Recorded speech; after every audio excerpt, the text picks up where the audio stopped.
सर्वमंगलमंगल्ये शिवे सर्वार्थसाधिके शरण्ये त्र्यंबके गौरी नारायणि नमस्तुते। सृष्टिस्थिति विनाशानं शक्तिभूते सनातने गुणात्रये गुणमये नारायणि नमस्तुते। शरणागत दीनार्थं परित्राणपरायणे सर्वस्वार्थि हरे देवी नारायणि नमस्तुते।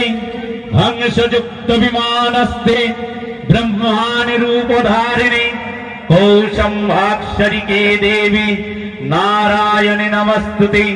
त्रिशूलचन्द्रहीधरे महाविषववाहिनी माहेश्वरि स्वरूपेण नारायणि नमस्तुते। मयूरकुक्कुटप्रीते महाशक्तिधरे नघे कौमारी रूप संस्थाने नारायणि नमस्तुते। शंखचक्र गदासारं गृहीत परमायुधे प्रसीद वैष्णवी रूपे नारायणि नमस्तुते। नृसिंहरूपणग्रेण हन्तुं दैत्यानकृतद्दमे त्रैलोक्यत्राणसहिते नारायणि नमस्तुते। यतीतेन महावज्रे सहस्रनयनज्जले वित्रप्राणहरे च यन्द्रे नारायणि नमस्तुते। शिवदूतिस्वरूपेण हतो दैत्यमहाबले घोररूपे महारावे नारायणि नमस्तुते।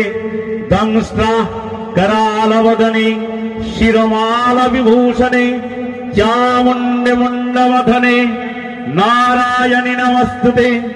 लक्ष्मीलज्ज महाविद्ये श्रद्धे पुष्टिसदध्रुवे महारत्रि महामाये नारायणि नमस्तुते।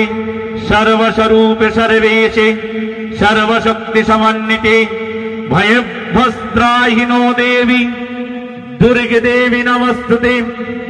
एतद् वदनं सोमं लोचनत्रयभूषितं पातु न सर्वभूतेभ्यः कत्तायनि नमस्तुते।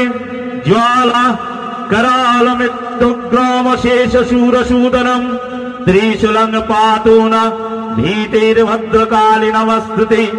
हीनस्ति दैत्यतेजांसि शनेन पुर्जया जगत् स्वाघण्ट पातु न पापेभ्यः न सुतानिव असुरस्त्रीगवाशापङ्क चर्चितस्ते करज्जल शुभायुखर्ग भवतु।